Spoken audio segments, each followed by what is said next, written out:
आसंता 17 तारिख राज्य में पुणी बढ़ शीत उपांतर उपकूल सबुठी कमिब तापमात्रा स्वाभाविक ठारू 2 ରୁ 4 डिग्री पर्यंत तापमात्रा कमिब बोली पूर्वानुमान करिछि आंचलिक पाणीपाग केन्द्र। पश्चिमा झड़र प्रभाव कमिबा परे राज्य को उत्तर पश्चिम दिगरू ठंडा पवन प्रवाह बढ़िब फल राज्य में पुणी शीत लहरी अनुभव हेब।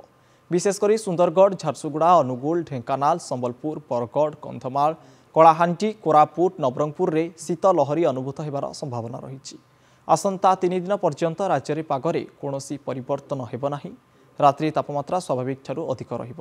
किछि जिल्ला रे हालुका शीत सह घन कुहुड़ी नहीं सतर्कता जारी करिछि पाणीपाग केन्द्र। 15 तारिख पर्यंत घन कुहुड़ी नहीं 3टी जिल्ला को येलो अलर्ट जारी करा जायछि। कलाहांडी, कंधमाल एवं कोरापुट को सतर्क करा जायछि। एसबु जिल्ला रे 50 मीटर तळकू खसी आसिबो दृश्यमान क्षमता।